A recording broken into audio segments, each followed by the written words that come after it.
Buenas tardes a todos. Muchísimas gracias por su interés y bienvenidos a su clase de historia. Hoy hacemos la segunda parte de la clase que se empezó la semana pasada, la clase que hablaba de Francia. La semana pasada hablamos de los merovingios, la primera dinastía de francos que casi crea una unidad en Europa. Y hoy hablamos de los carolingios, una dinastía que es conocida también como Pipínides por el nombre de Pipino, el rey Pipino, pero se conoce más por el nombre de carolingios por el personaje principal que es Carlomagno, Carolus el Grande. Para llegar a Carlomagno hay pero que terminar a los merovingios. Entonces vamos a intentar unir las dos dinastías para ver cómo es posible que se pasó de los merovingios a los carolingios. La última vez, si se acuerdan, hablamos de Carlos Martillo o Carlos Martel, que había defendido Europa de la invasión de los árabes que atacaban desde España. No solo defendió el lado occidental, sino que se concentró también en el lado oriental. En ese caso, incorporó el ducado de Turingia y de Alemania y de Baviera. Prácticamente confirmó varias regiones que hoy pertenecen a Alemania. Y también defendió la frontera con los sajones en el norte. En ese lado también se estaba procediendo con la cristianización del área. Y en esa época todavía era una manera bastante pacífica que era la fundación de nuevas diócesis y de monasterios. Estas nuevas diócesis, Reichenau del 724 y Fulda del 744, eran la base de inicio de otras misiones de conversión. Entonces, de ahí se preparaban los frailes y los sacerdotes que luego se lanzaban en misión para intentar convertir a los bárbaros, que en este caso eran los sajones, lo que luego se volverán una parte de alemanes. ¿Okay? Entre el 730 y el 750 también hubo los reinos frágiles y nominales de los últimos reyes merovingios, que son Teodorico IV y Childerico III. ¿Por qué digo que son frágiles y nominales? Porque en la teoría ellos eran reyes. En la práctica, el jefe real de todo era Carlos Martel. ¿Se acuerdan que les dije que los mayordomos en esta época eran los líderes reales? Los reyes eran conocidos como reyes flojos porque no hacían casi nada. Antes de morir, Carlos Martel o Martillo divide el poder entre sus tres hijos. Esto es una costumbre franca que desde la época tribal se quedó hasta la época de los reyes. Cuando un gran jefe muere, divide todo entre los hombres, los hijos varones. Y esto podría funcionar en época tribal, pero si tú eres un rey, ya tiene alguna consecuencia. En este caso, divide entre sus tres hijos, pero de estos tres, solo dos sobreviven. Entonces tenemos Pipino, que hereda Burgundia, Neustria y Provenza, y Carlomán, que hereda Austrasia, Alemania y Turingia, que es como decir que Pipino se queda con Francia y Carlomán con Alemania. ¿De acuerdo? Parece que ya está todo bien establecido y luego llega una sorpresa porque Carlomán decide retirarse de la vida pública. En la época medieval y durante varios siglos, cuando uno ya se cansaba de la política, se retiraba a la vida religiosa, se volvía fraile. Hay que decir que no siempre la gente quería, a veces los obligaban a volverse fraile porque eran incómodos. Este Carlomán se retira, pero no parece estar muy contento porque a cada rato intenta salirse, pero lo obligan a quedarse en el monasterio de Monte Cassino en Italia. Entonces, Carlomán prácticamente se retiró de la vida pública y queda como único de los tres hermanos que sobrevivió y que sigue activo, Pipino. Pipino se conoce en la historia como Pipino el Breve. Y uno puede pensar, pero ¿por qué el Breve? La explicación más natural y la más lógica es que casi seguramente era bastante bajo. No digo enano, pero sí más bajo de lo normal. Pero esta explicación no tiene muchas cosas que lo confirmen. Y hay un dato principal que parece decir que es una mentira. El hijo de Pipino el Breve, que será Carlomagno, el emperador más importante de esta dinastía, era alto 1,92 m. Ahora, es raro que tu hijo sea alto 1,92 m si tú eres un enano, ¿no? Entonces, no sabemos realmente por qué Pipino era conocido como el Breve. Es posible que fuera bajo de altura, pero no estamos seguros. Con él se cumplen los pasos importantes por la creación de un nuevo rostro del poder, sobre todo gracias a la relación que tenía con la Iglesia Católica, la Iglesia de Roma. La Iglesia de Roma todavía no era la iglesia jefe de toda la cristianidad occidental, porque hoy cuando hablamos de la Iglesia de Roma es automático pensar que es la iglesia, el punto central de todo el cristianismo, de toda la cristianidad católica, toda Europa como mínimo y América Latina. En esa época, no. ¿Por qué? El Papa era el obispo de Roma, no tenía mucho poder, pero tenía honor. La gente de Europa reconocía que el obispo de Roma tenía mucho honor y también porque era la única sede occidental de los 5 patriarcas que estaban en toda la cristianidad. Les recuerdo que los patriarcas eran los que estaban en Constantinopla, Alejandría, Antioquía, Jerusalén y Roma. 4 de estos están en el lado oriental del Mediterráneo y solo uno está en el lado occidental. Entonces, de toda Europa, Roma era el único punto que podía ser una referencia religiosa por Europa. Lo pueden ver, ¿no? Aquí estaban los otros, en Oriente. Las decisiones al interior de la Iglesia Católica se tomaban en algunas asambleas de obispos que se llamaban concilios o sínodos. Y estos concilios tenían valor regional, o sea, un sínodo de obispos de Francia tomaban decisiones que valían en Francia, ¿ok? Pero el obispo de Roma podía dar su importante opinión sobre cuestiones teológicas que ponían divisiones al interior de los cristianos. O sea, si un grupo de obispos están peleando en cualquier lado de Europa, podían pedir la opinión del obispo de Roma, o sea, el Papa, y el Papa mandaba su opinión que era muy pesada. Y normalmente seguían lo que el Papa le decía. Entonces, este obispo de Roma no tenía mucho poder real, pero sí tenía iniciativa.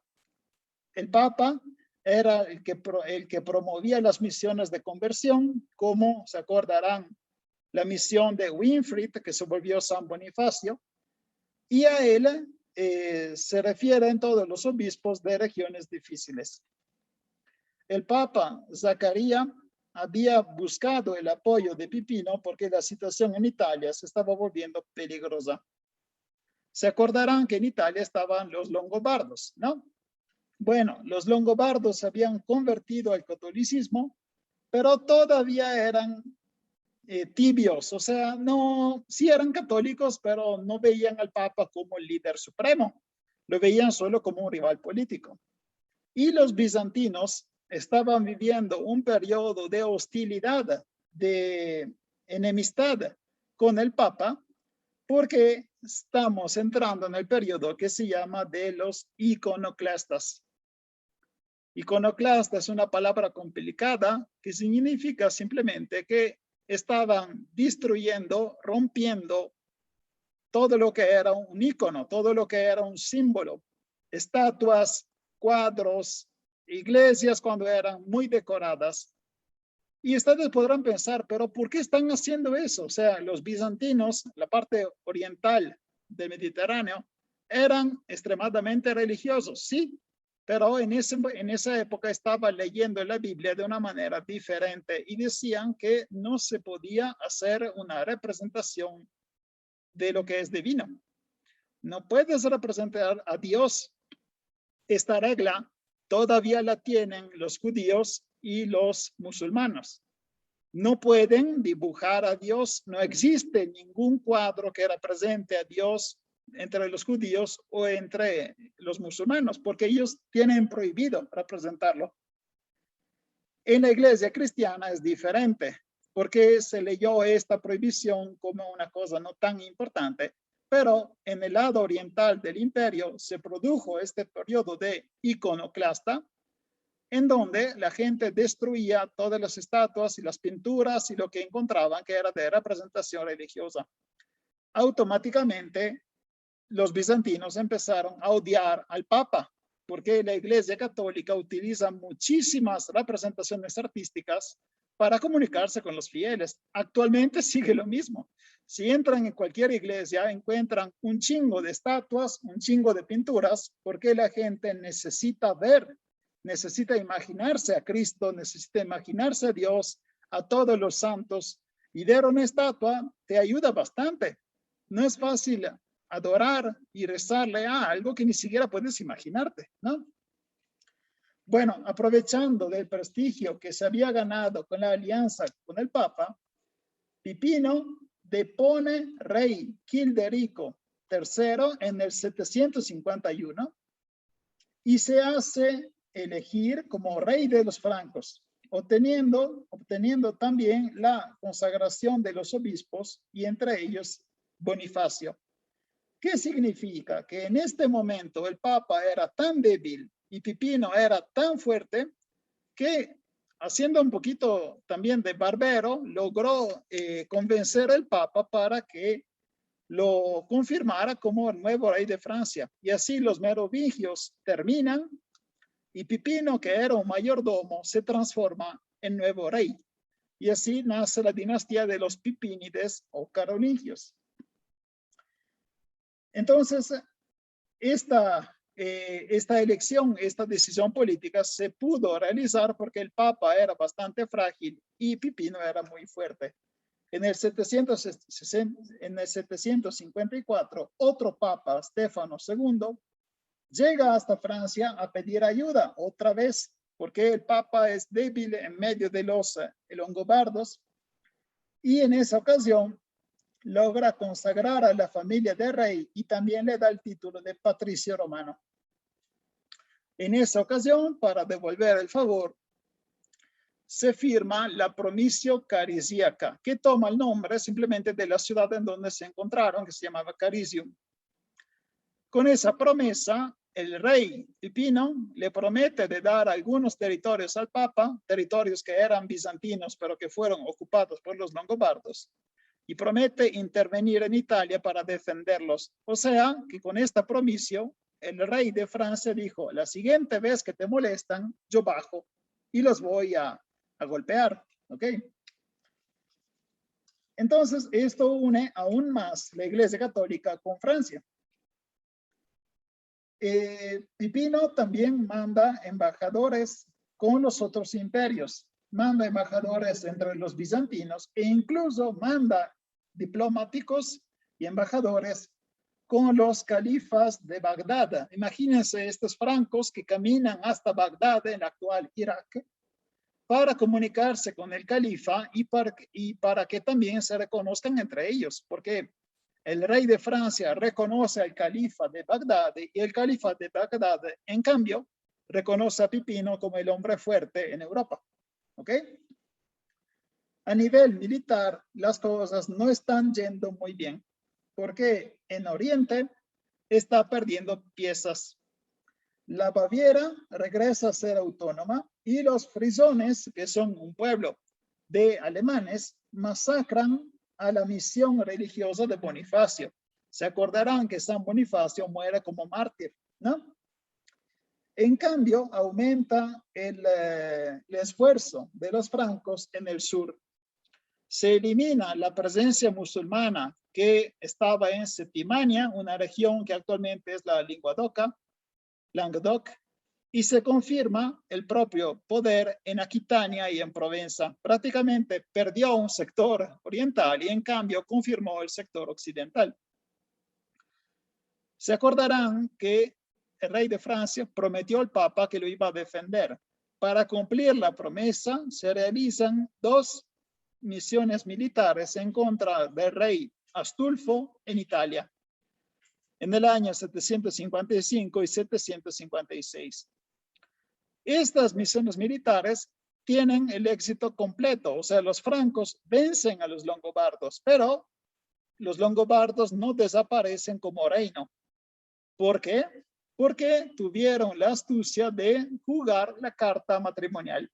Prácticamente los dos reinos, el reino franco y el reino longobardo, se unen gracias a unas bodas. Dos princesas longobardas, o sea, italianas, se casan con los dos hijos de Pipino. Y esto permite de confirmar la paz entre los dos reinos. En el 768 muere Pipino y el poder pasa a sus dos hijos, que son Carlomán y Carlos. Noten cómo los nombres siempre se repiten. Carlos y Carlomán son nombres muy comunes en esta familia. Pero en el 771, Carlomán muere. El único hijo que queda es Carlos, que se conoce en esa época como Carolus y que toda la historia conocerá como Carlomagno. Por gran parte del siglo VIII, los francos habían hecho guerras de defensa contra las invasiones del sur y del oriente y para eliminar los intentos de autonomía. Ahora, con Carlomagno, empieza otra vez un plan de expansión. Con Carlomagno, los francos llegan a la expansión más grande. Entre las más sangrientas guerras que se realizan en este periodo está la conquista de los sajones. Se llaman justamente guerras sajonas, las que se realizan entre 772 y el año 800. ¿Qué son las guerras sajonas? Son guerras religiosas. Los sajones eran paganos, eran alemanes que no querían aceptar la religión cristiana. Eran los mismos paganos que habían asesinado al misionero Bonifacio, ¿se acuerdan, no? Entonces, para vengarse, y siendo que los francos ya se daban cuenta que convertirlos pacíficamente no era posible, los madrean tanto que se puede llamar realmente genocidio, porque cuando atacaron a los sajones no solo eliminaban los militares, eliminaban a todos. Se habla de matanzas de enteras regiones en donde ya no había hombre, mujer o niño que sobrevivió, porque se daban cuenta que no querían convertirse y los sajones preferían morir en lugar de convertirse al cristianismo. En esta guerra, con esta guerra, claramente los francos pudieron convertir los que sobrevivieron de los sajones y se quedaron con la región de Sajonia. También tuvieron victorias en contra de los ávaros en el sur. Aquí pueden ver en el mapa. Estos son los ávaros. Se encuentran en la región que hoy se llama Austria. Austria y Hungría está aquí abajo. Entonces, los ávaros fueron eliminados o obligados a escaparse de esa región y obtuvieron también la victoria más pacífica sobre Baviera. Baviera se unió al reino franco de manera más estable y sin necesitar ninguna matanza. También intentó expandir la dominación franca en España. Mandó a su hijo que se llamaba Ludovico o Luis, pero Ludovico no pudo vencer las batallas en esa frontera. Aún así, logró confirmar el dominio de los francos en esta región, creando la que se llama marca española. La pueden ver aquí. Es una marca que prácticamente es un territorio de frontera que corresponde a los Pirineos, a las montañas que dividen España de Francia. ¿Okay? Pero la expedición más importante que hizo Carlomagno fue hacia Italia. Las relaciones entre francos y longobardos habían sido llenas de altos y bajos, tanto desde el punto de vista de la alianza como desde el punto de vista dinástico. Los longobardos que se habían vuelto aliados después de casarse, ¿se acuerdan? Que realizaron bodas combinadas, ¿no? Después de estas bodas, otra vez se volvieron como enemigos. El Papa, Adrián I, pide ayuda a Carlomagno y este decide bajar a Italia. Se usa exactamente esta palabra, bajar o descender. porque Francia está en el norte, Italia está en el sur, entonces es como si estuviera bajando. De hecho, cuando que tú cruzas los Alpes, después cuando vas al lado italiano, estás de bajada, ¿no? Carlomagno baja en Italia y enfrenta al ejército del rey Desiderio entre 773 y 774. Y es una victoria completa. El ejército franco es por mucho superior al ejército longobardo y entonces la conquista es rápida. Ustedes pueden pensar que acaban de conquistar Italia. Esto significa que probablemente la van a poblar. No. De hecho, no hubo grandes movimientos de población, no hubo migración franca hacia Italia. Solo algunos nobles se transfirieron en Italia para administrarla. Y Carlos recibió la corona de los longobardos. Se llama corona férrea, es una corona de hierro. ¿Okay? Entonces, el reino de los francos había alcanzado la máxima expansión. Lo pueden ver aquí. Prácticamente el reino de Carlomagno incluía Francia, Alemania, Suiza, Austria y buena parte de Italia, además de la frontera con España, ¿no?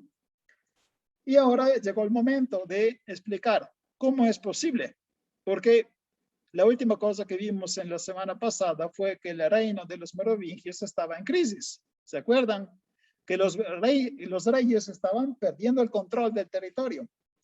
¿Por qué estaban perdiendo el control? Porque las familias más importantes del reino habían llegado a ganar los latifundos de manera hereditaria. O sea, la tierra grande que el rey les había asignado a estas familias ya estaban heredándose de padre en hijo, de hijo en nieto. Y estas estaban ganando también la exención fiscal, ya no estaban pagando impuestos. Y tenían el control casi completo de los cargos públicos en su zona. Junto a esta crisis tenemos también la iglesia. Los privilegios que la iglesia había conquistado en el territorio aumentaban siempre más y así los reyes se quedaban prácticamente sin poder en su propio reino. Los reyes merovingios habrían podido pensar, bueno, vamos a la guerra, ¿no? Si logro golpear suficientes nobles para demostrar que yo soy el rey, ya puedo reconquistar el territorio, pero no tenían la fuerza suficiente. A los reyes le quedaban solo los antrustiones. ¿Se acuerdan? Era ese cuerpo de guardia personal que eran como pretorianos, ¿no? Y estos no eran suficientes para vencer una guerra en contra de los nobles. ¿Cómo es posible que esta situación de crisis se transformó en el momento más grande de fuerza de los francos? Se debe a los maestros de palacio, los que se conocen como mayordomos. Los mayordomos conocían más los delicados equilibrios del reino y en particular conocían bien el deseo de poder de los nobles. Las ambiciones de estos aristócratas se convirtieron en otro modelo romano que tenían que seguir. O sea, viendo el pasado de Roma, estos nobles dijeron, ¿saben qué? Queremos este modelo de gobierno, que era la villa. La que están viendo ahora es una villa, es simplemente una hacienda. Hoy se llama Hacienda de México. Es una hacienda, un gran latifundo en donde los propietarios de esta tierra tenían al mismo tiempo jefes políticos. Entonces, su posesión de la tierra era acompañada por un aumento del control también sobre la gente que habitaba en esa tierra. Ellos querían ser reyes en su propia casa. Contemporáneamente, estaba aumentando la dificultad en el convocar, en el reunir el ejército de pueblo. Se acordarán que los francos al inicio tenían esta institución, el ejército de pueblo. El rey llamaba a cualquier hombre que pudiera armarse y se presentaba todo el pueblo armado para hacer una guerra durante ese año. Bueno, los merovingios se unieron con varios pueblos y esta confederación de diferentes habitantes de Europa es lo que se llamó Reino Merovingio. Pero al mismo tiempo, siendo que es una confederación de tantos pueblos, ya no tienen la misma, ¿cómo se puede llamar? El mismo sentimiento de patria que tenían los francos, porque ahora son simplemente aliados. Entonces, cuando Rey llamaba el ejército de pueblo, pocas personas se presentaban. Las grandes asambleas del ejército estaban siendo sustituidas por grupos más pequeños de poder local.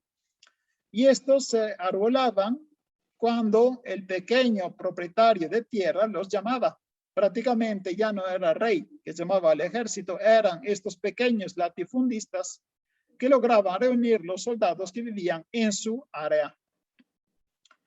Todo estos eran problemas, ¿no? Los pipínides o carolingios transformaron estos problemas en soluciones.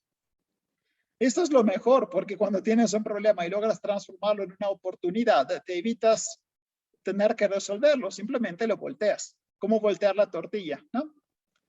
¿Cómo pudieron hacer esto?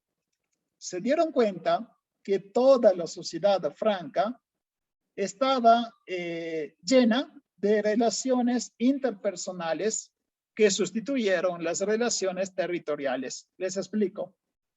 En el ápice, en la punta de la sociedad, existía la trustis.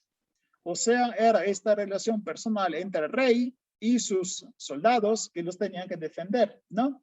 Eran hombres fieles al rey. Esta es una relación personal de uno a uno. Y no es que siguieran al rey porque es el rey del territorio. No, lo seguían porque era rey de todos. En la base de la sociedad franca existía la precaria. También la precaria era una relación interpersonal en donde la gente más jodida, los más pobres de todos, se ofrecían físicamente a una persona más rica y más fuerte y ofrecían sus servicios. Por ejemplo, trabajar la tierra, ayudarlos en los trabajos más fuertes y también defenderlos militarmente. En cambio, estos precarios recibían comida, recibían ropa y recibían un techo. Entonces, toda la sociedad franca estaba llena de estas relaciones interpersonales que era entre una persona importante y una menos importante o dos del mismo nivel, pero que les valía de qué territorio estaban. O sea, era entre Franco y Mario. No era entre Franco, rey de tal lugar, y Mario, conde de. Eran dos personas que se ponían de acuerdo. ¿De acuerdo?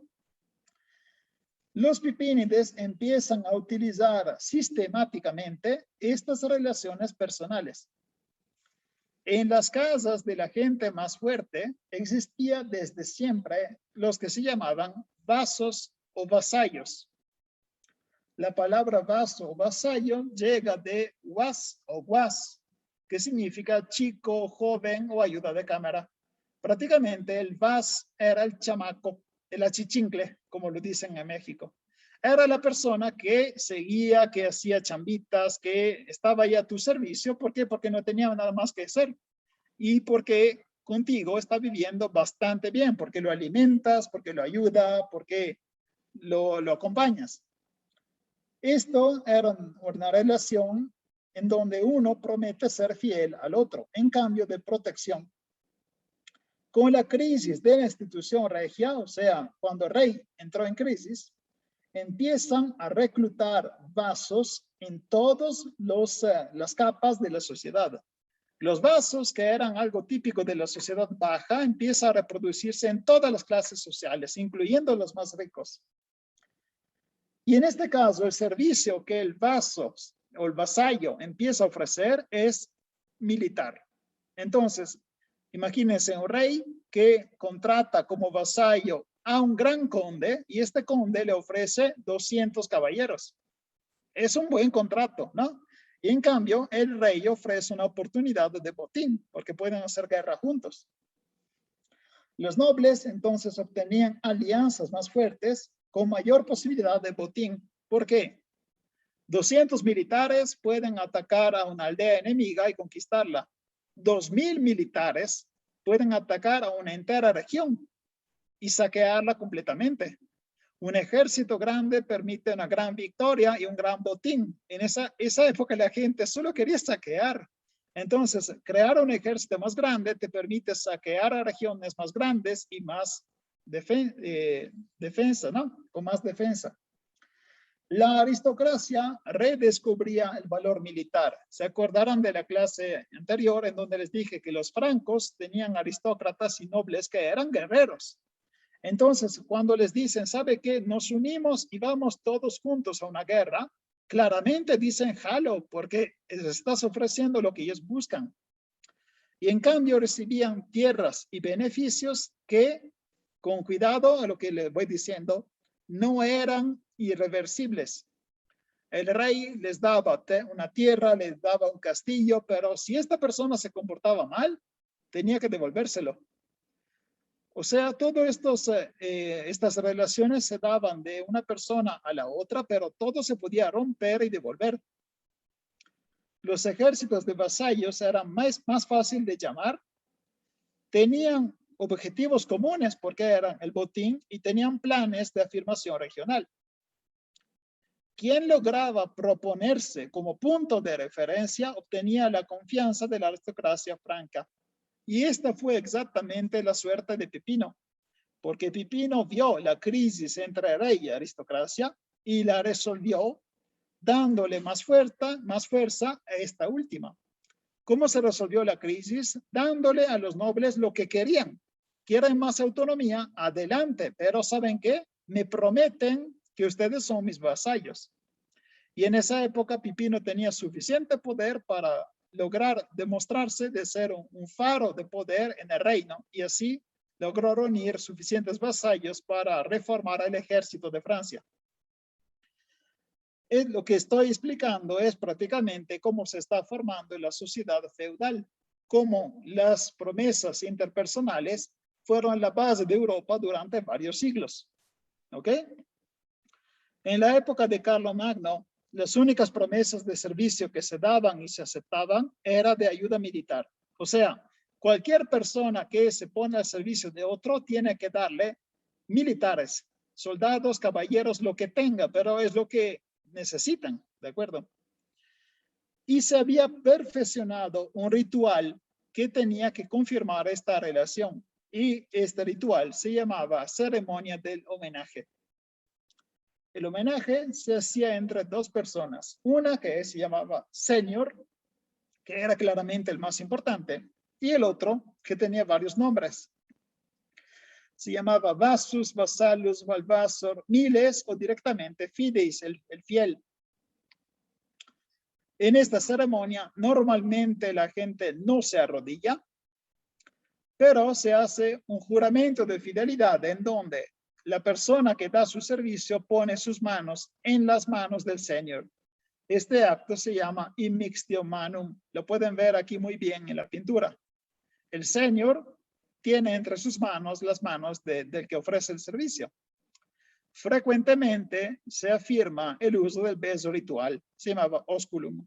Prácticamente con este beso se confirmaba la relación de fidelidad entre los dos, pero cuidado, es una relación de dos personas del mismo poder. Son al mismo nivel, solo que uno tiene más fuerza.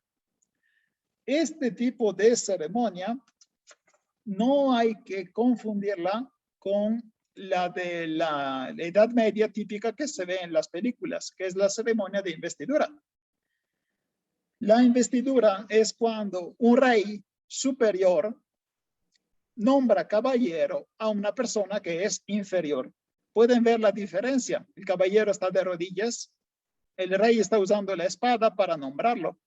Esta es una relación de gran distancia entre uno muy grande y uno muy pequeño. En cambio, el homenaje era entre dos personas que se reconocían como iguales, pero uno tenía más fuerza militar y necesitaba la ayuda del otro. ¿Ok? Lo que se está creando, como ya les dije, es la sociedad feudal. La palabra es feudum. ¿Por qué? Porque cuando una persona ofrece su servicio, o sea, presta sus militares a la persona más importante, recibe en cambio el beneficium o el beneficio, ¿no? Este beneficium también se llamaba feudum. La palabra feudum llega de feu. Feu es una cantidad de animales, es una cuota de rebaño.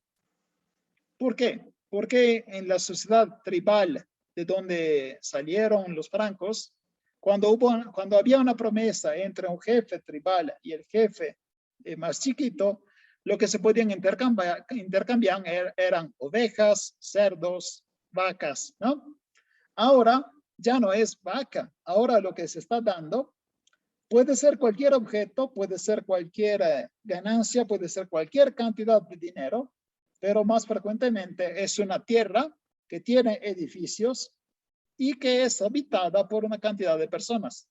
Prácticamente le están dando el usufructo de la tierra, pero este usufructo de la tierra no es un pasaje de propiedad. No tienen que pensar que el rey regala la tierra a esta familia, no. Le da el usufructo. Si esta familia se comporta bien, fantástico, les confirma la promesa al hijo.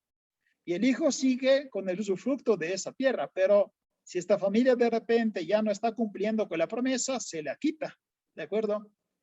La sociedad feudal no es con un señor que se queda por generaciones en un lugar, no. Es un señor que recibió esa tierra prestada por el rey y que le debe tantos servicios al rey y mientras los cumpla, se queda con la tierra. ¿Es comprensible? En esa época, el vasallo recibía lo que producía la tierra, pero la justicia era administrada por un conde, un obispo o un abad. Prácticamente, este señor feudal no tenía el poder legal de la tierra, solo tenía el poder económico. Él no era juez en esa tierra, ¿ok? Entonces, con todo lo que acaban de saber, podemos también quitar un mito típico de esta época, que es la pirámide feudal o jerarquía feudal. Si ustedes estudiaron en cualquier libro de primaria o secundaria durante el medioevo, es probable que vieron este tipo de imagen. Hay un rey en la parte alta, unos vasallos más chiquitos hasta llegar al pueblo llano, la gente que no tenía nada. Esta pirámide es falsa, o sea, que no es cierto que todo el territorio de un país estuviera en esta pirámide feudal. Para hacerles algunos ejemplos, algunos vasallos muy fuertes no le prometían nada a nadie. Entonces, si tú eras el conde de Borgoña y no querías unirte al rey, simplemente no te unías, no le prometías nada. ¿Qué significa? Que en el territorio político de Europa había burbujas de independencia, burbujas en donde el dueño de ese territorio hace lo que quiere. ¿Es parte del territorio de Francia? Sí, pero no le debe nada al rey. ¿Ok? Y mientras esta persona no se demuestra malvado o criminal, el rey lo deja en paz. Esta es la diferencia de poder entre la época antigua y la época medieval. En la época antigua, el poseso del territorio, la propiedad del territorio es la base del poder. El emperador romano posee Iberia, España, y todos los que están en España son suyos. ¿Por qué? Porque él es el emperador. En cambio, en la época medieval, la relación de poder es interpersonal. El rey es el rey de los francos. Y cuando llama al ejército, llegan todos los que le prometieron de ser a su servicio. Y los que no prometieron, no llegan. ¿Entienden? Es una relación más frágil porque cada vez que muere una persona hay que repetir la promesa con su hijo o con alguien que tomó su lugar. ¿De acuerdo? En todo este territorio, las únicas islas en donde realmente el rey no podía poner pie ni nada eran los territorios administrados por la iglesia, en donde había un obispo, un abad, y ahí las instituciones religiosas recibían la inmunidad, o sea, el derecho de ser independientes. Ahora pasamos a hablar del imperio carolingio, lo que acabo de decirles. Con las conquistas de Carlomagno, había alcanzado 1 millón de kilómetros cuadrados. En el frente oriental, con los sajones, se producían frecuentes rebeliones en el 772, 785, 791. Y así Carlomagno, siendo que aún después de haber conquistado la Sajonia, no lograba mantenerlos tranquilos, empezó con una práctica de deportaciones. ¿Qué es una deportación? Agarras a un pueblo y lo obligas a moverse. Los sajones que seguían rebelándose fueron mudados hacia occidente y la región de Sajonia fue poblada por los francos. Y así pudieron calmar a esta región simplemente vaciándola y llenándola de otra gente. Esto es un crimen contra la humanidad, o sea, es prohibido, no se puede hacerlo actualmente, pero es una óptima manera que tenían en la época antigua y medieval de resolver problemas. También se potenció la cristianización con el nacimiento de nuevas diócesis. Más al sur tuvo que tomar una rebelión de los bávaros y luego desde la Baviera y del Friuli dio inicio a expediciones militares en contra de los ávaros. ¿Se acuerdan que les dije que Carlomagno logró vencer definitivamente a los ávaros? Estos ávaros fueron obligados a retirarse más al oriente y para defender esta nueva zona que estaba apenas conquistada, instituyó una marca occidental. Marca significa frontera. Disculpen, es una marca oriental. Esta frontera oriental se llamaba Ostmark, literalmente frontera oriental, y es la raíz de lo que actualmente se conoce como Austria. Entonces, ¿cuándo empezó la historia de Austria? Con Carlomagno, porque Carlomagno creó Austria para defender el imperio de los pueblos orientales. Hasta el 812, siguieron otras misiones militares en contra de los eslavos, siempre en el oriente, en lo que hoy se llamaría península balcánica. Intentaron volverlos más sedentarios y federarlos con el imperio. Prácticamente los eslavos eran nómadas y lo que hacían los francos era intentar obligarlos a quedarse en un territorio, porque un pueblo nómada es un peligro. Puede seguir atacando todos los años porque no tiene un lugar estable. Un pueblo estable, sabes que son ahí y normalmente de ahí no se mueven. Y es así que el imperio de Carlomagno también provoca el nacimiento de otras dos regiones que son Bohemia, la que hoy se llama República Checa, y Croacia. En el sector español, como ya les dije, los árabes se habían vuelto una amenaza, pero hasta el final del siglo VIII. Y así, entre el año 801 y 813, se crea la marca hispánica que incluye Navarra y Cataluña. Entonces, no solo era Iberia, sino también el área alrededor de Barcelona. En Italia, no es que eliminó la cultura longobarda. Los longobardos seguían ahí. Simplemente los longobardos habían vuelto reino de Italia y ahora estaba bajo el dominio de los francos. Al inicio, varios duques longobardos se habían mantenido en su lugar, pero después de dos rebeliones decidió sustituirlos con nobles de Francia. Carlomagno no inventa ninguna institución nueva, no es que crea algo diferente, pero él recurre más frecuentemente a asambleas de laicos y de eclesiásticos y aumenta la actividad de legislación, crea nuevas leyes. Y todo esto tuvo como efecto dar un esquema más homogéneo por el enorme territorio que había conquistado. Por ejemplo, este documento que están viendo, el Capitulare Legibus Aditum del 803, que intentaba reunir los textos legislativos de francos, bávaros, sajones y frisones.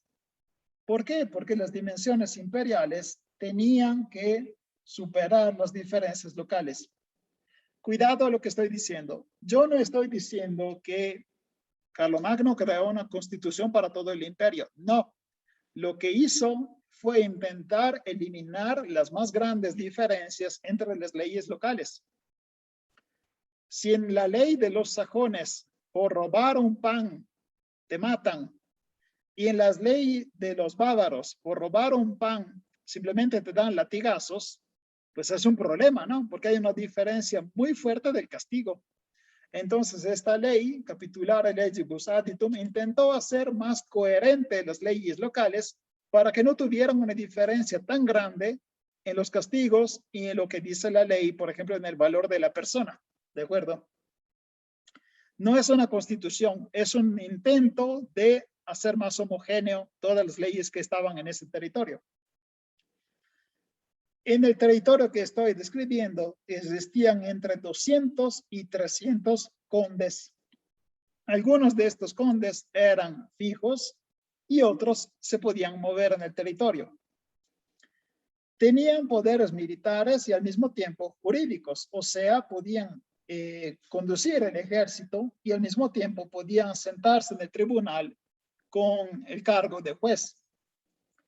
Si estaban en una zona de frontera con enormes tareas militares, se llamaban marquiones.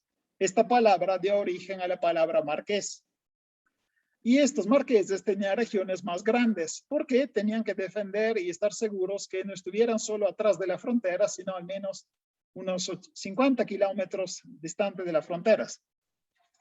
Con Carlomagno, condes y marqueses fueron reclutados solo entre los vasallos del rey, entre la gente más confiable. Algunos vasallos, pero no tenían título público y eran llamados vassi dominici. Esos vassi dominici eran emisarios y agentes que trabajaban por el emperador sin tener un título noble. El control del territorio, pero era insuficiente, porque había zonas enteras del territorio sin tener un cargo público o un cargo militar que lo pudiera cubrir.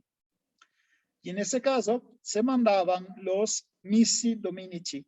Eran prácticamente embajadores que representaban al emperador en zonas donde no había nadie que lo pudiera hacer. Los condes podrían nombrar a los vizcondes. Estos vizcondes entonces eran nombrados por nobles sin ser nombrados por el emperador. Las zonas que tenían inmunidad, se acordarán que eran zonas religiosas, ¿no? Zonas de obispo o de abadías. En ese caso, el emperador mandaba a un diplomático que se llamaba abogado o advocato en latín.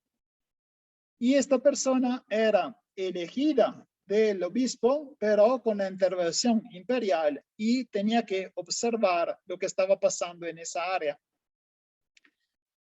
Además de por la diferente organización política que logró dar Carlomagno, es importante lo que hizo con el centro del poder, que fue crear una corte. Carlos estaba fascinado por la cultura y esto se puede ver por el intento de copiar algunos modelos romanos, de Bizancio o del mundo islámico. Él tenía una corte itinerante, significa que la corte con todas las personas importantes los seguían de una región a la otra, él seguía moviéndose en el territorio. Pero estaba muy atraído por la idea de crear una capital digna de este nombre. Y eso sí, y es así, en el 794 empieza a preferir la ciudad de Aquisgrán. Ahí hizo construir un palacio inspirado al Palacio de Laterán en Roma y una capilla palatina inspirada por San Vital de Ravenna. Miren la foto. A la izquierda pueden ver la capilla palatina de Aquisgrán en Alemania y a la derecha pueden ver San Vital en Ravenna. Pueden ver muy bien que una fue modelo de la otra, ¿no? O sea, lo que hacía Carlomagno era copiar todos los modelos fuertes de poder que estaba en su época, tanto por los islámicos como por los romanos. Eran todos territorios que tenían capitales y ciudades muy importantes, y es lo que Carlomagno quería crear, ¿ok? Ahora, el crear una capital confirmaba su versión latina del poder, porque los latinos y los romanos tenían una red de ciudades y Roma era la principal durante gran parte de su historia. Pero la posición geográfica que le dio a la capital demuestra que él seguía siendo un europeo y no un mediterráneo, porque Aquisgrán está en el norte. Es una ciudad que no está conectada a grandes redes comerciales, entonces sí quiere capital, pero capital a la manera bárbara, a la manera alemana, ¿de acuerdo? él se daba cuenta que el cargo de mayordomo era demasiado fuerte. Se acordarán que los mayordomos son los que se volvieron reyes. Entonces Carlomagno los elimina. Con él termina el cargo de mayordomo y crea otros cargos, como son el capellán de corte, el chambelán, que administra los bienes de la corona, el apocrisario, que es la que supervisa la cancillería, el copero, que como dice el nombre se preocupa de la comida y bebida, y el maestro de casas, además de otros como el alguacil. En el Palatium se instituye la Scola Palatina. Scola Palatina se traduce fácilmente en español, es la escuela del palacio, ¿no? Scola Palatina. Y esta es dirigida por Alcuino de York, uno de los más grandes intelectuales de su época. La escuela se vuelve un punto de referencia para toda la cultura europea, al punto que es visitada por intelectuales de cualquier región. Y así, en la corte de Carlomagno tenemos el astrónomo irlandés Dungal, el poeta visigodo, o sea, español, Teodulf, el teólogo paulino, que luego será patriarca de Aquileia, y finalmente el longobardo Paulo Diácono. No sé si se acuerdan cuando vimos la clase de los longobardos. Les dije que todo lo que sabemos de ellos se debe a un autor que es Paulo Diácono, que es un longobardo historiador.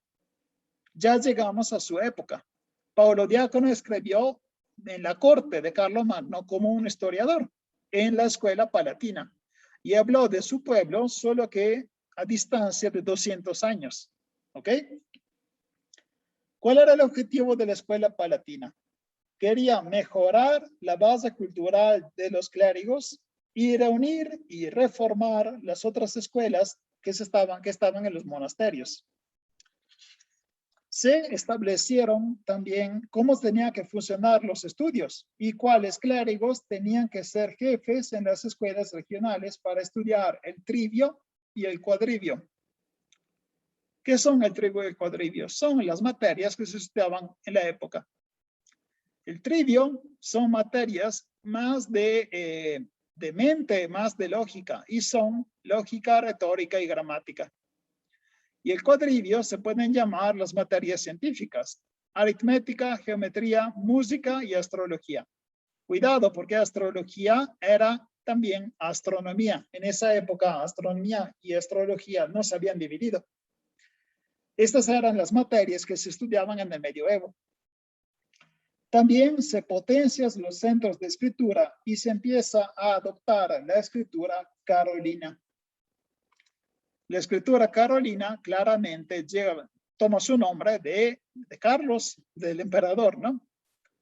Y es esta que pueden ver. Noten que podrían también leerla ustedes. Pueden ver que las letras son muy bien identificables, ¿no? La escritura carolina es más simple y se lee más fácilmente. Esto valoriza la traducción clásica porque las escuelas y las escritorias donde se escribía fueron centro de conservación y difusión, y así también aumenta la circulación de modelos culturales. O sea, haciendo más simple la escritura, hizo más simple también la lectura y por eso era más fácil difundir la cultura en su corte. ¿Ok? En el concilio de Tours del 813 se establece que el clero, los sacerdotes, tenían que traducir sus palabras del latín hasta la rústica romana lingua aut teutisca. ¿Qué significa rústica romana lingua? Es el francés, porque es la lengua romana rústica, o sea, la lengua que se habla en el pueblo. ¿Y cuál es la lengua teutisca? Es la lengua que actualmente se llama alemán. Prácticamente, Carlomagno obliga a los sacerdotes a empezar a utilizar la lengua del pueblo, porque se da cuenta que la gente que va a la misa y no entiende nada, difícilmente se queda muy religiosa, porque va ahí simplemente para hacer un ritual sin saber lo que está haciendo. Cuando te das cuenta de lo que dice el sacerdote y de lo que está celebrando, ya probablemente lo crees más, ¿no? Esto demuestra cuáles eran las dos lenguas más importantes en el reino, francés y alemán, solo que en esa época todavía no se llamaban así. También es conocido por algunas reformas. Por ejemplo, intenta limitar el fenómeno de las iglesias privadas. De esto hablaremos en otra clase, pero las iglesias privadas es cuando un jefe del territorio, un líder, un gran militar, logra crear una iglesia y toda la gente que va a esa iglesia paga el diezmo, paga el 10% como impuesto, pero este impuesto no llega a la iglesia, se queda en los bolsillos de la persona que creó la iglesia. Esto se llama iglesia privada. Entonces, Carlomagno intentó claramente limitarlas porque eran unos abusos. Y en los capitulares, en las leyes, intenta evitar las contradicciones demasiado fuertes entre los diferentes pueblos que estaban en su imperio. También respetó la personalidad del derecho. ¿Qué significa? Que en cada vez que tú entrabas en un tribunal, tenías que decir cuál era tu grupo étnico. Y eso se llamaba declaración de ley. Un alemano, o sea, un alemán, tenía que decir que era de ley alemana. Un longobardo decía que él vivía bajo la ley longobarda. Un latín, o sea, un romano, decía que era de derecho romano. Y un franco decía que era de ley sálica. Todos los pueblos que estaban adentro del imperio tenían que declarar cuál era su ley para saber cómo castigarlos, porque cada pueblo tenía una ley diferente y un castigo diferente. ¿De acuerdo? En el campo económico establece que los feudatarios no podían requerir la corvée como pago de tributos. ¿Qué es la corvée? Es el trabajo público. Imagínense, ustedes viven en un territorio y el dueño de todo les dije, ¿saben qué? La siguiente semana trabajas en mi campo, en mis cultivos, gratis durante una semana. Y esto lo considero un pago de impuestos. Carlomagno dice, ya no se puede hacer esto para evitar pagar impuestos. Esto es un abuso. Entonces ya hay que limitarlo. El mismo capitulare de Vilis, que es una ley que se preocupa de las ciudades, denuncia el hecho que muchos aristócratas estaban utilizando la tierra de la corona, que es como decir patrimonio público, como si fueran suyas. Es un abuso, ¿no? Intentó limitar algunos de los latifundistas y se fijaron los precios de algunos productos agrícolas.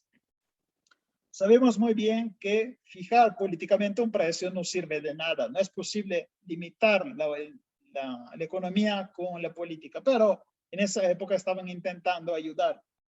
Se regulan también los impuestos indirectos, como el peaje o el impuesto que tienes que pagar si llegas a un muelle.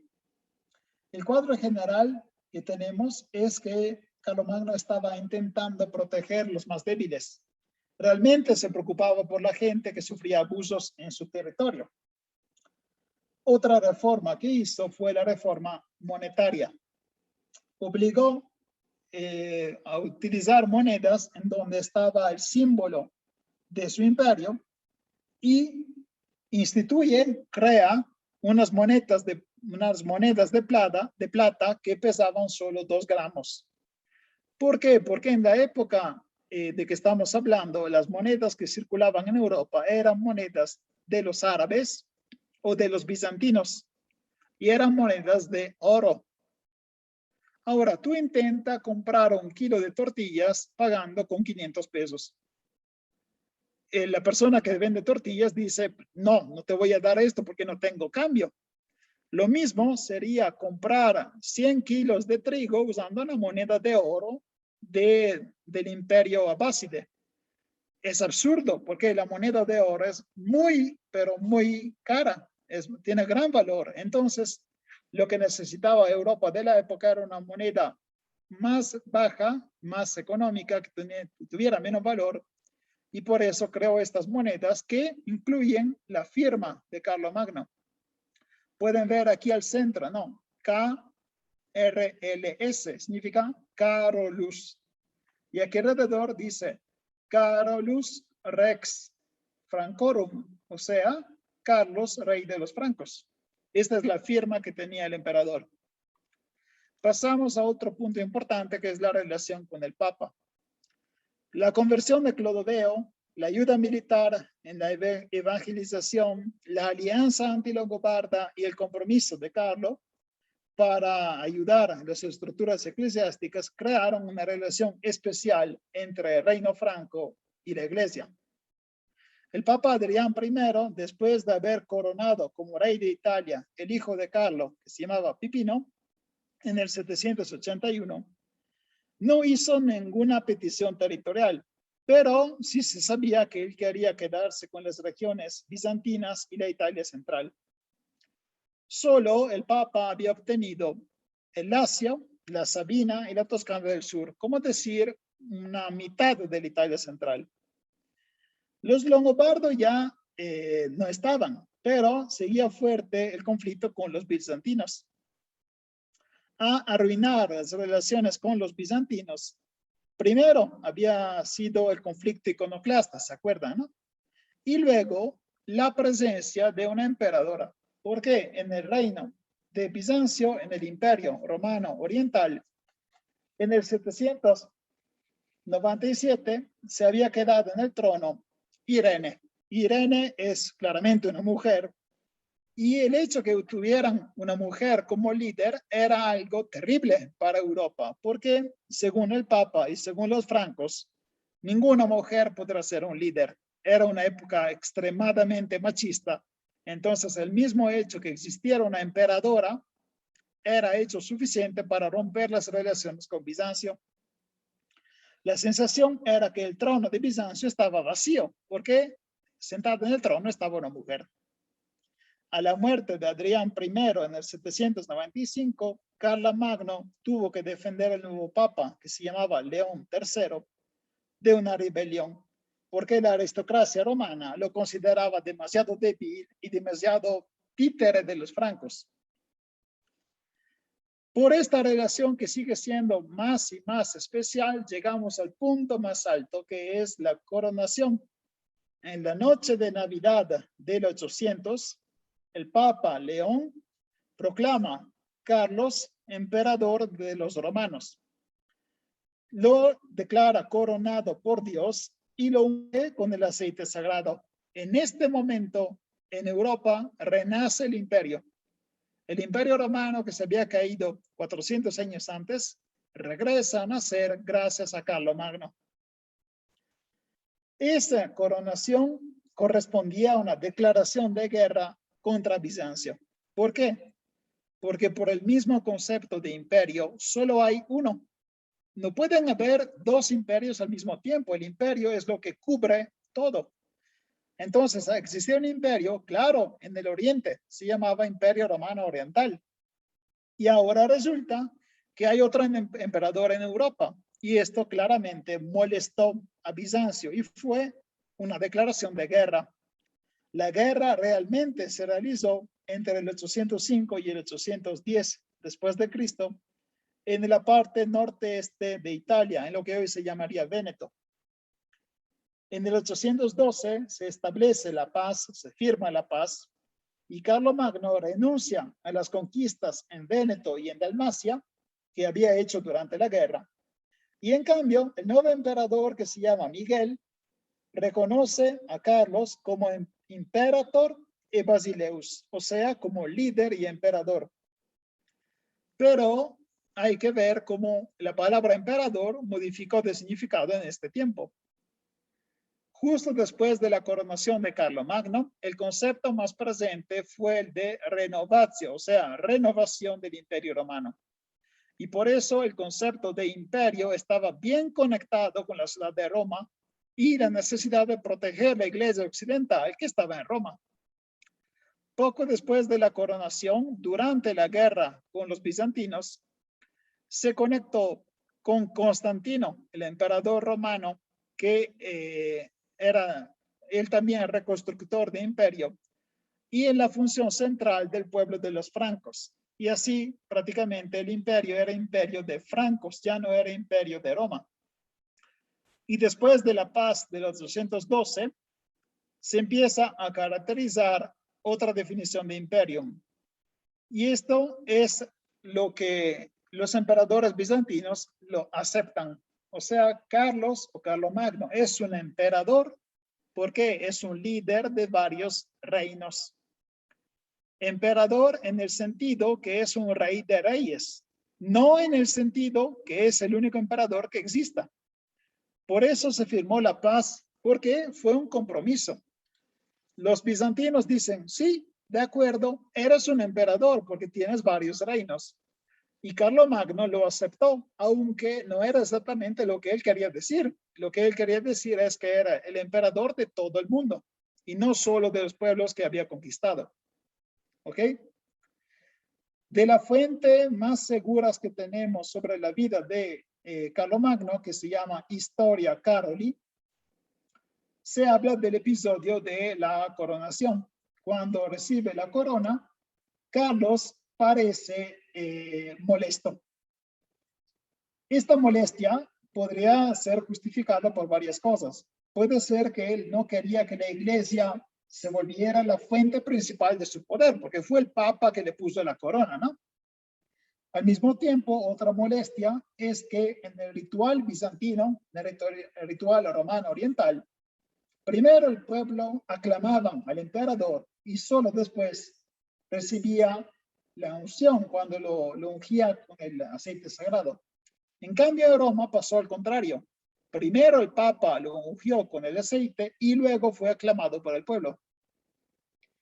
Entonces, hay razones para que Carlomagno se quedara molesto por esta incoronación, pero el más grande historiador de Carlomagno, que se llama Fichtenau, interpreta esta molestia solo como un falso intento de demostrar modestia.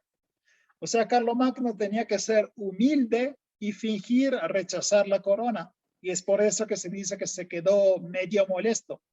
En la realidad es casi seguro que sí fue parte de su juego. O sea, él fingió ser humilde, pero sí estaba muy contento de haberse vuelto emperador. ¿Okay? Cuando en el 806 se decide dividir el reino, Carlomagno asocia al gobierno sus tres hijos, que son Carlos, otro Carlos, Pipino y Ludovico o Luis, depende de cómo lo traducen, en partes diferentes del territorio. Pero ya eran claros tres conceptos. Empezó a nacer el concepto de reinos individuales, reinos separados de Italia, de Francia y de Alemania, solo que en esa época todavía no se llamaban así. Existía otra idea que era el totum corpus regni, o sea, un solo reino franco que incluía a los tres. Y había un tercer concepto, que es el imperium. Es ese poder inmaterial, invisible, que se había quedado desde la época de Roma y había pasado a la Iglesia Católica y ahora cayó encima de Carlomagno. Estos tres conceptos ya existían en contemporánea, ¿ok? Esta división se hizo, pero en el 814 muere Carlomagno y el único hijo que sobrevive es Ludovico el Pío. Y así empieza el reino de Ludovico el Pío como emperador de los carolingios y de los francos, pero de esto hablaremos en otra clase. Ahora, en la parte final de la clase, les quiero dejar algunas curiosidades. Carlomagno era extremadamente alto. Se habla de 1,92 m. Era enorme también para nuestra época. Imagínense hace 1200 años donde la gente era más baja. Y este dato que parece bastante mítico, en realidad fue confirmado porque en el 1800 se abrió la tumba y se estudiaron los restos del emperador y sí, resulta alto 1,90 m. Como dicen varias tradiciones, Carlomagno no sabía escribir, pero este analfabetismo imperial en realidad hay que un poquito modificarlo porque él aprendió a firmar. Lo que están viendo ahora es la firma del emperador y sabía leer. O sea, el no saber escribir no significa que no sabes leer. Y Carlomagno leía muy bien en latín y en griego. Hablando de sus récords, él hizo una campaña militar a cada año. Fue un emperador extremadamente militar. y perdió una sola batalla. Fue la batalla de Roncesvalles en España, y esta batalla del 778 se realizó entre francos y los vascones, lo que hoy sería Países Vascos. Otra cosa interesante es que Carlomagno tenía prácticamente un zoológico. Él amaba los animales exóticos, igual que casi todos, pero él tenía bastantes animales raros por la época. Tenía panteras, jabalíes, osos, leones, y lo más raro es un elefante albino, un elefante blanco, que recibió de regalo del califa al-Rashid. Este elefante se llamaba Abu al-Abbas y fue muy amado por el emperador Carlomagno. Entonces, lo que les acabo de explicar es prácticamente la historia de lo que se considera padre de Europa. ¿Por qué padre de Europa? Porque el territorio que Carlomagno acaba de construir o de realizar es el núcleo central del que luego se conocerá como Unión Europea. Carlomagno es el primero que reúne estos pueblos que se habían separado y rotos después de la caída del Imperio Romano, y gracias a esta idea de imperio que renace, empieza a circular en el continente la idea de Europa como algo unido y como algo separado de lo que es el Oriente y de lo que es África. ¿De acuerdo? Si les gustó la clase, pueden darle me gusta, compartirla y suscribirse al canal. Los enlaces de Spotify están disponibles en la página del canal de YouTube, y si quieren apoyarme también pueden encontrar el enlace de Buy Me a Coffee, en el que pueden comprar café o una clase sobre el Imperio Sirio que es para los patrocinadores. Muchas gracias, hasta luego.